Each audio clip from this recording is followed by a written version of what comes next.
Hi Dave, I'd like to welcome you to DJ's Denim Leather Show. How are you?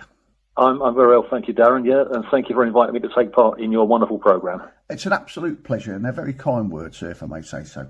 Well deserved. Thank you. Can I ask you a question? I do like to ask this question. Could you just tell me then what really got you into music, into rock music? You know, what was influencing you when you first started, sort of thing? Well, I think I was really lucky. I think if you put a lot of people on the spot and ask them what their favourite decade for music was, I was spoilt for choice because I grew up in the 60s, overlapping the 70s. So the 60s, I was a school kid in the early to mid 60s. Yeah, that's how old I am. So I grew up with the Beatles and the Kinks, the Stones, the Who, which morphed into Hendrix, Cream, Pink Floyd, which then went into the early 70s arena rock bands of Zeppelin, Sabbath, Deep Purple. America was chucking out some really good top bands as well. So for 10 years, it was... Top of the Pops used to be it was the only pop program on TV at the time. There were obviously no satellite channels then. Top of the Pops every Thursday night was what we all looked forward to, and it was almost a kind of escapism. When you got bands on there who were slightly rockier with long hair and stuff like that, and it just kind of appealed to me. And I left school in 1971 with hair cascading down my shoulders. I was a 15, 16-year-old. That's, by the way, the hair's completely disappeared now. So.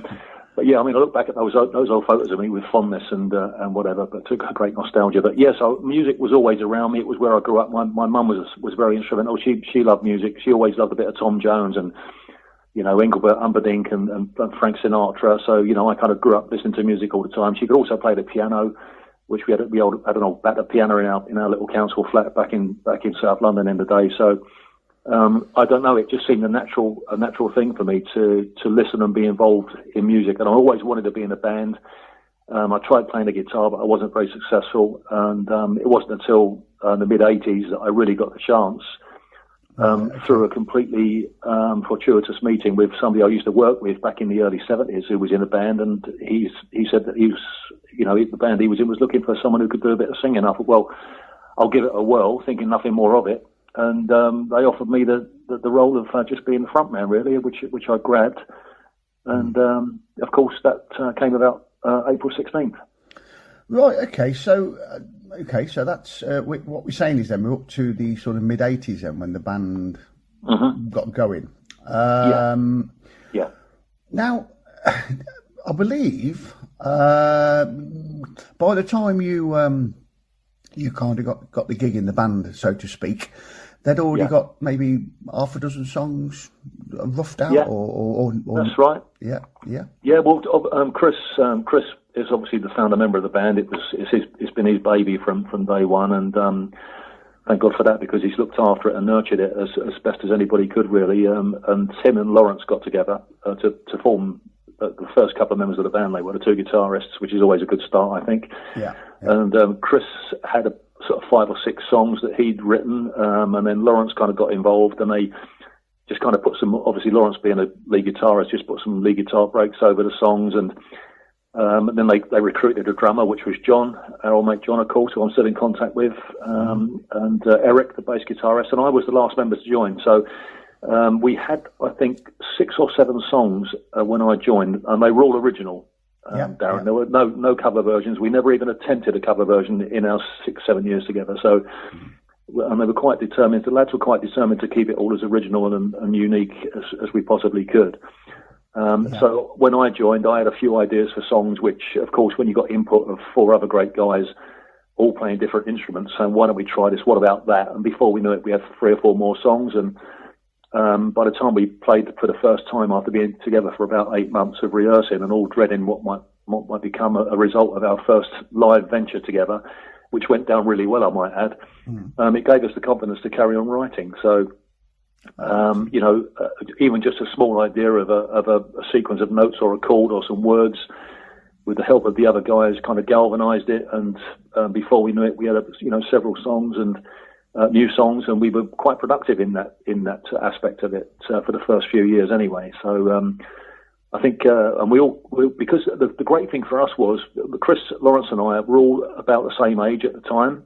We all grew up at the same era, whereas John and Eric, they were about 6 or 7 years younger than us, so they were far more energetic, which is what you need from your bassist and your drummer, I guess. But those two guys were always coming up with little breaks and bits and pieces that was more in current with the music that they were listening to at the time, as opposed to the heavy influence of the blues that Lawrence and Chris and I had. I mean, Lawrence, Chris, and I grew up listening to the likes of Jeff Beck, Jimmy Page, like I mentioned in those other bands, Tony Iommi. So it had a fairly strong British heavy metal stroke rock basis. But Eric and John used to drive the beat along sometimes, and it used to drag us along with it. So it was a real mishmash, like a potpourri, if you like, of ideas and personalities. And I think that really did push us along in the early days. We felt, even though we were playing music that a lot of people identified as being retro, everybody's entitled to their opinion, and I guess they were kind of right. We thought we would kind of modernise the music we'd been listening to with the help of John and Eric, to make it into something a little bit more contemporary. But there's something for everybody, I think, in our music. It's not one-dimensional by any stretch of the imagination. So we tried to vary it up with different. We got like a punky, freshy stuff like The Dealer. We got Clapham Wood, the 7-minute epic. Yeah. We got blues standards like Don't Drink and She's Mean. And towards the end, when we finished, we had a couple of 2 or 3 great songs. I felt towards the end when we finally folded, Madagascar, Dark House, and Second Sight, which would have made it onto another record if we'd been given a chance. But we were all music fans as well, Darren. We all went to see other bands. We all liked listening to music. We all liked, talking about what bands. I mean, thrash metal was in its heyday when we started, in the mid '80s. The big four: Slayer, Megadeth, Anthrax, and Metallica. Yeah. Everybody was, well, hang on a minute, you're playing stuff that's from the '60s and the '70s. But that's what we wanted to play. So we weren't going to compromise on that. The same was on our stage apparel. I mean, we never got dressed up when we played. We used to rock up in the bar and people just think we'd just come along to watch the band, and when in actual fact we were the band. So, for example, anybody who reads, because that's a question we get asked, no disrespect to anybody, anyone can ask, that's what it's all about. Why are you called April 16th? And it's, we get asked that, so even to this day, why is the band called that? We get the odd question here and there on our Facebook AppSoc. And, so rather than give them some kind of convoluted, oh, well, man, it's a day that God's going to, or the demons are going to, whatever. It's, well, no, actually, it was just a page in Chris's diary. I mean, look a bit disappointed, but at least it satisfies their inquisitiveness. And that was a page that he was putting lyrics on, was it? He was yeah. I mean, Chris and I, just very briefly, Chris and I, we were asked that we were interviewed by, up in Aberdeen, there was a radio station called Radio North Sound. Yeah. And Chris and I, back in the day, they invited us to go up there for an interview. And so we went up, we got the overnight train up to from King's Cross. I beg your pardon, it was a train early in the morning from King's Cross up to Aberdeen. Yeah. We did the interview, and then we had to get the overnighter, the sleeper, on the way back. Anyway, we ended up in Aberdeen station waiting for our train. We had a couple of hours to go, so we had a few beers, which turned into 4 or 5 beers. We got on the train, and before we even got to Darlington or wherever it was, we were off our, we'd been drinking for about 5 hours. And he said to me, you know what the real meaning is behind April 16th is, don't you? I said, no, don't tell me there's another expression. He swore me to secrecy. So the only way I've actually mentioned that in the book, the only way you're going to find out what this alternative meaning may be is to get Chris on a train and ply him with beer. Ah, right. Okay then, Dave, we're going to have a listen to our first piece of music. Would you like to tell us what it is, please? I guess probably something that takes me, I would imagine, the first tune I heard by the band, and one we played, I think, at almost every gig, and one that still gives me tingles when I hear it, is a track called Illusion. I think it's about 8 or 9 on the CD. I can't remember now, but it's not one of the first ones. Yeah, I know it. Illusion is the very first song we ever played together in the rehearsal room. It was the very first song we ever played live, because it was always at the start of the set. And it was the very first song on our first demo tape, which we recorded in Croydon back in 1980, I don't know, just after the war. I don't know. I'm not even sure which war it was. But it's one of those songs that I think we all enjoyed playing, hence its regular appearance in our set list. Even at rehearsals, we used to love playing it because it's one of those songs that we could tweak and play, just have a bit of fun with. But I just really like the beat to it, the tempo, and it's John, our drummer, it sounds really great on this one too, where he does a little doodah on his bass pedal that even when I must have heard that song so many times, but I still think, it's John doing that little doodah. So yeah, it would probably be Illusion, Darren, I would say.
I don't know if you've heard any interviews I've done, but I always have to touch on this. Well, very much so that the new wave of British heavy metal. Now, Yeah.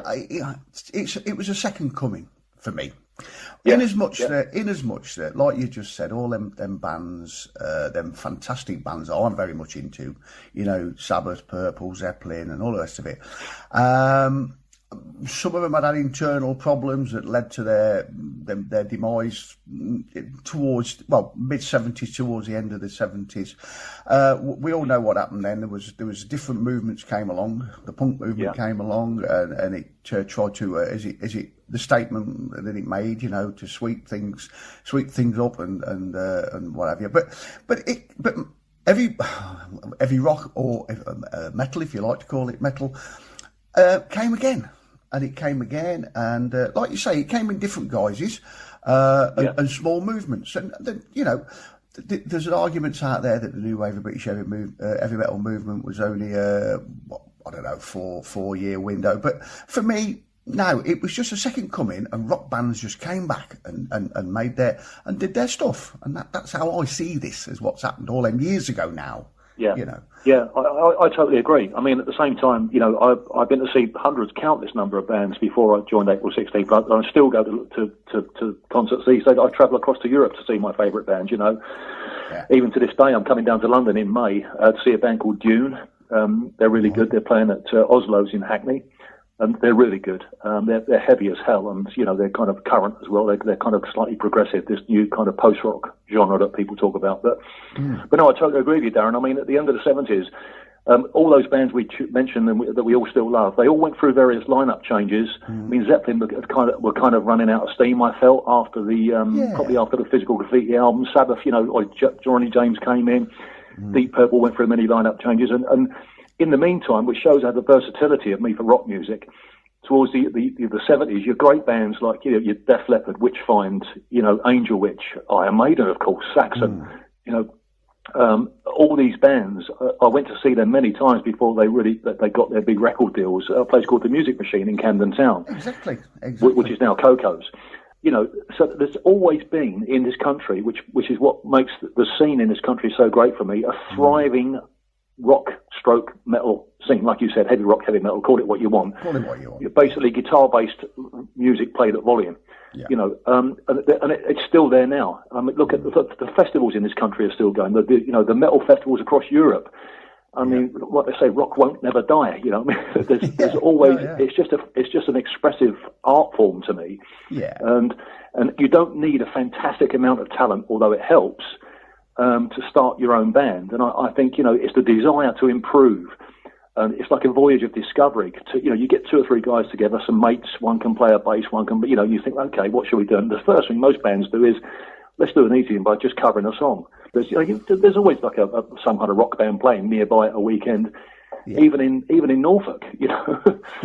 So the scene's a healthy one, and thank God for that in these times of despair. Well, exactly.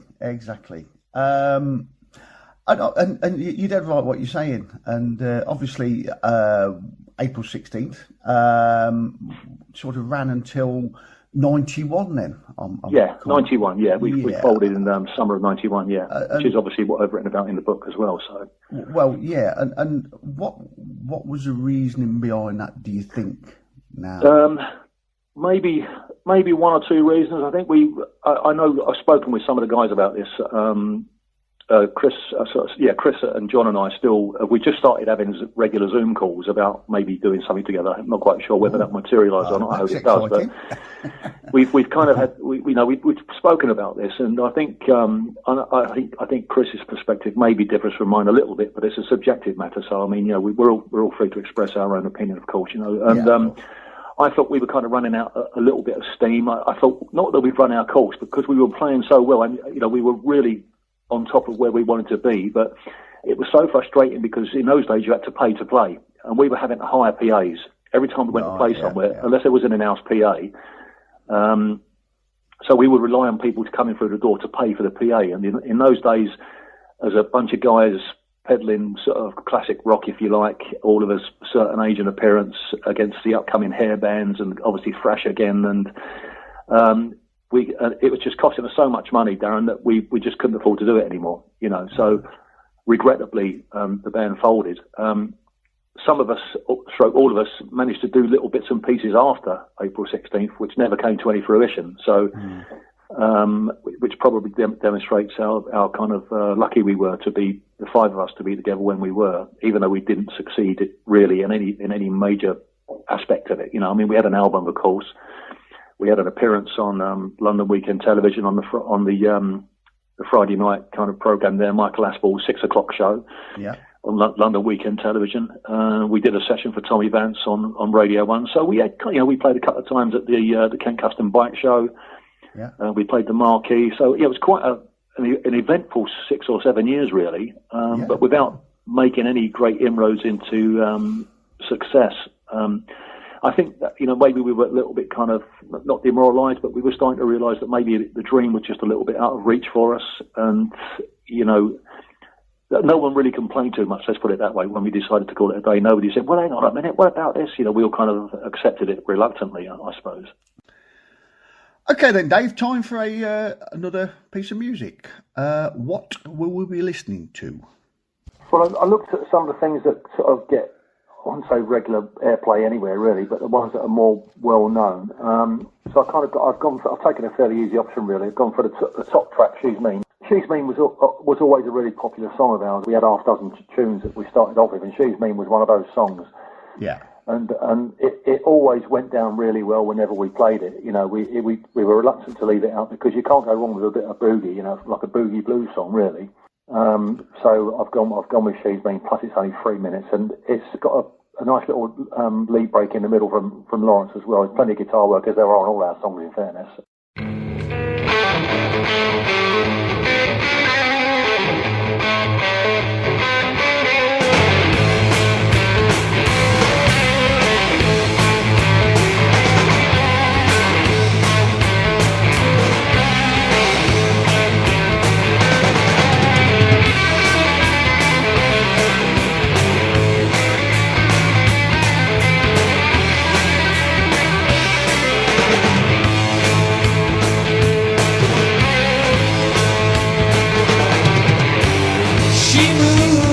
Like a reptile, she creeps round all the while.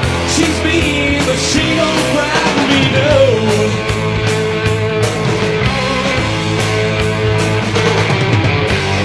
Her clothes fit like a ducktail. She sleeps on bare nails. She's mean, but she don't grab me, no.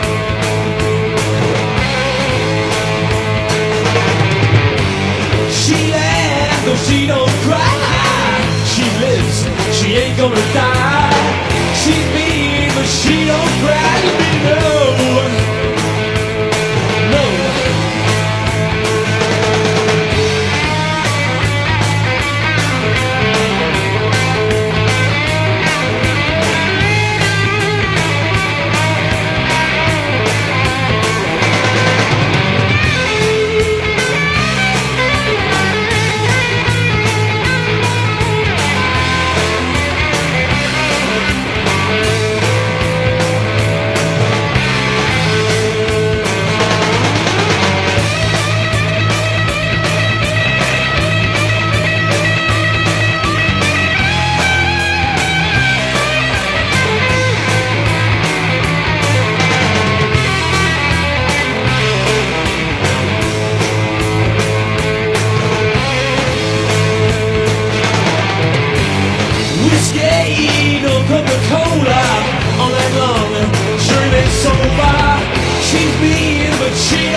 Can I just move on to the book for a moment? Yeah, sure. So what really made you decide then to go ahead and write a book then? Well, it was shortly after we lost Eric, our bass guitarist, sadly. Really sadly passed away. He was one of the first people to die from COVID. Back when it all started off, when COVID kicked off, he was only 55, and he was. We always harboured this kind of. We've been in kind of some kind of sporadic contact on Facebook and other social media about the possibility of maybe getting together for just one more gig after sort of 30 years, because lots of other bands seem to be doing it. But because it was one of those kind of, it's a great idea, but if circumstances change, people change, life changes. It just wasn't really that easy. But then, of course, sadly, we lost Eric, our old chum and our old bandmate. And I started writing some stuff down that I was going to put on Facebook potentially as some kind of eulogy or some kind of. I don't really know what to call it, Darren. I don't know if it would ever have reached that point. But I spoke with Chris and John. I said, look, I've started writing some stuff down, and it soon became apparent that I had sort of 5,000, 6,000, 7,000 words, and I hadn't even really scratched the surface, So I spoke to Chris and John. I said, look, well, what memories you've got of what we did? And all of a sudden, all these, do you remember the time we did? Oh, fuck, yeah, God, oh, pardon my French. Oh, my God, yeah. You might have to edit that bit out. Anyway, before I knew it, what I did was, rather than, because we did like 120 gigs in our time together, it's impossible trying to put that into some kind of chronological running order. I just cherry-picked the best bits, which I guess is what we do, and I also cherry-picked some of the worst bits. The interesting bits, I guess you'd call it. And I started putting these chapter titles together, and each one just came fairly naturally. And before I knew it, I had enough to get a book published. So my wife, who's a retired English teacher, she's had some poetry published, and she kind of sent the book off and the manuscript off to various publishing companies. And they all said, the great thing about it was they all responded.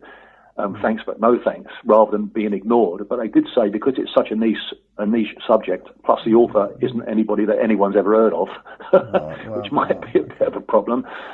We can't really, we didn't want to pursue it. So I always thought that might be the case anyway. So I contacted a self-publishing firm. They're based over in Shrewsbury, and they said, you tell us what you want, give us some money, and we'll publish it. We'll print it for you, which is the avenue I went down in the end, I suppose. So, what started out as mainly just a little tribute to Eric has become, we've got some old pictures in there as well, although they're in black and white. It's become a bit of an account intertwined with my journey from listening to music, like we talked about earlier, back in the 70s, back in the day, through various other social aspects of being evicted and relationship breakups, redundancy, other stuff, so that it's not just all about the band, to try and keep it kind of balanced and in perspective with what was going on in my life at the time, and also running concurrent with what the band was doing.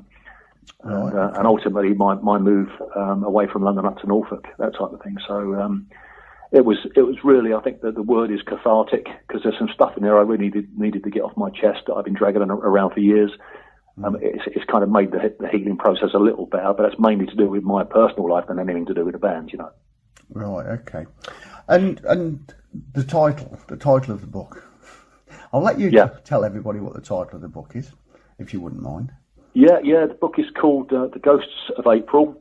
Yeah. And I just I don't know. I just felt that we'd been consigned to the past, as quite justifiably, really. But it's just that, especially with losing Eric, I didn't want us to lose sight of what we did together, as though we were kind of in a previous life of some description. I've talked about this at great length with Chris, about this kind of we've been here before, and it all gets a bit kind of bizarre, But I just felt that it was a good title, because it means we're still around, but in some kind of spectral form, I guess. The picture on the front is actually my garden shed, which have you seen? Obviously, you've seen the book cover. Yes, Darren, I have. Yeah. Yeah. So I just got these.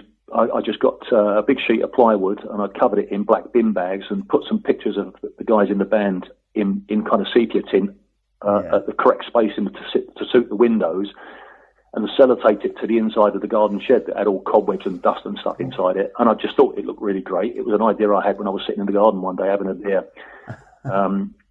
During about sort of May, June time last year. So, brilliant. And that became just a spur of the moment thing, and I thought it worked really well as too. So, so nothing really revelatory about the book title. That was basically it in a nutshell, really, Darren. Okay. Well, I just wanted you to tell the people what it was called, and where is it available from then? It's available on Amazon. Yeah. I think in some good bookshops and some crap ones too. $9.99 on Amazon. Yeah. And I mean, I personally think it's quite a good little read. I mean, I'm not one of these sort of people that likes to blow my own trumpet. But I would say from the feedback I've got from some of the people who've got a copy of it, they said it's a good read, it's interesting. And another aspect of it is, I guess, that most books, like I said earlier, are written by people we know who are famous, and it's all about success and the trappings of the financial rewards that the rock music business can bring. Well, this is kind of the opposite. This is about what it's like to fail. It's no great determiner if people fail or not, but it's one of the aspects of the book that sometimes things can go disastrously wrong.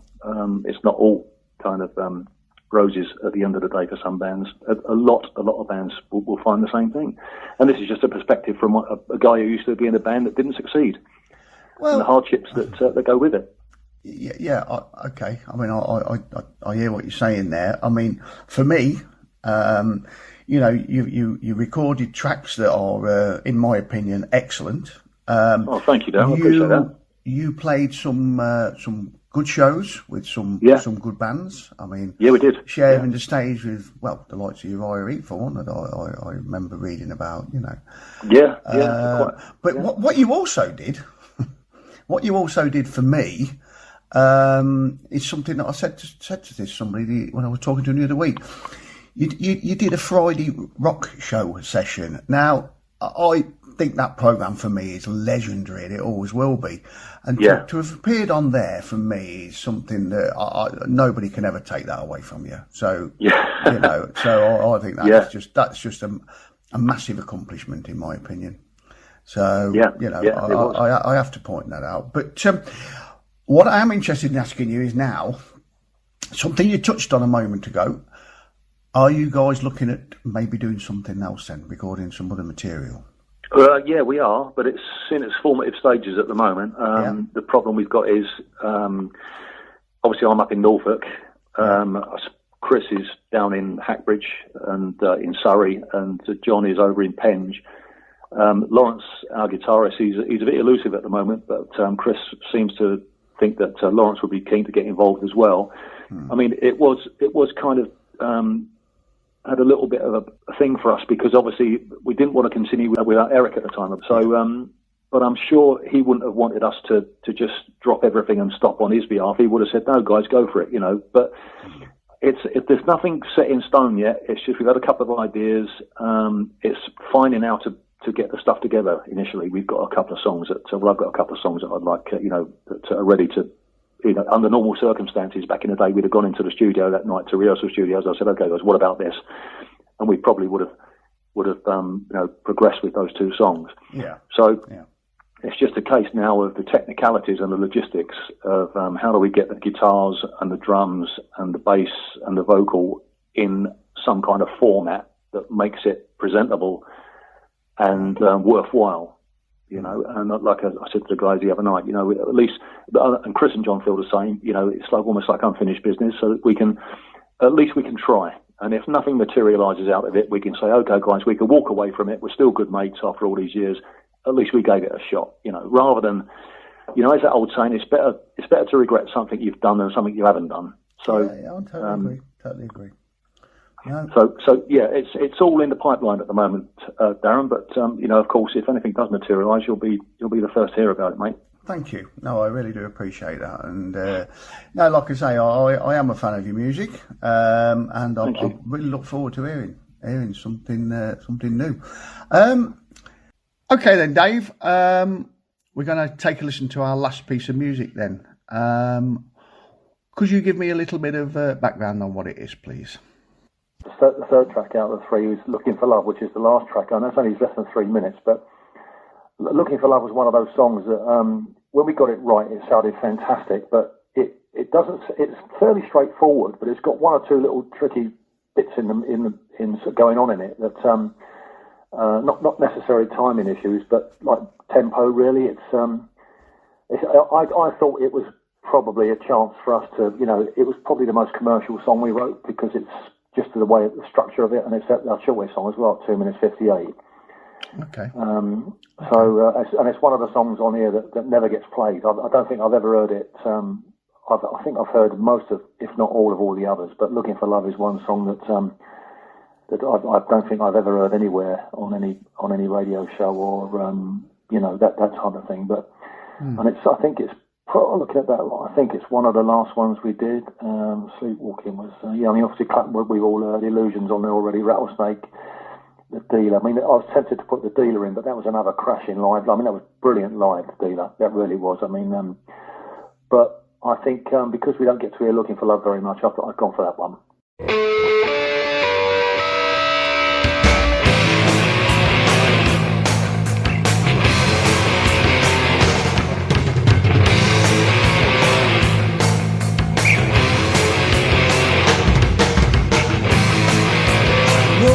Days and I'm still on my own.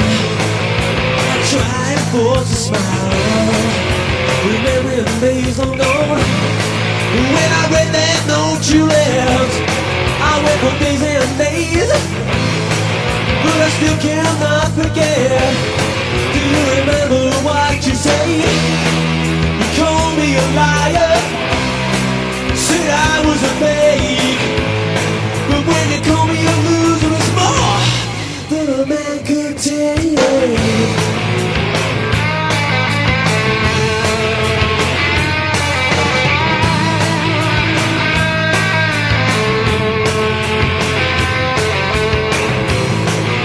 Been trying hard to find answers to break the clues.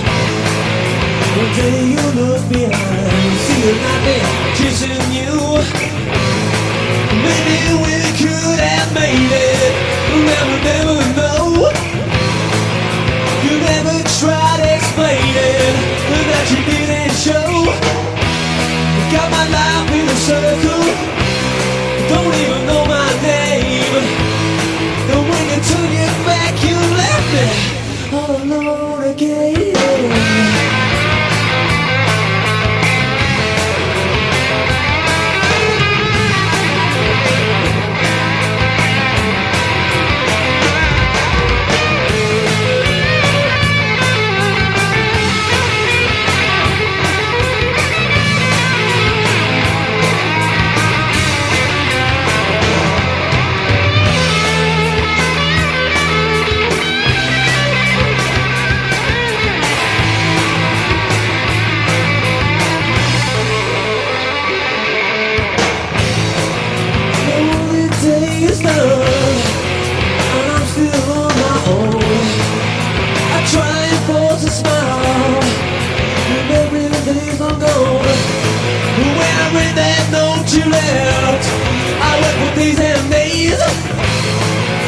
Still cannot forget.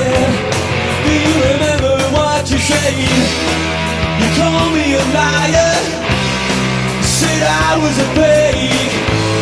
But when you call me a loser, it's more than a man could take. Well, Dave, I'd like to thank you for taking time to talk to me on DJ's Denim and Leather Show.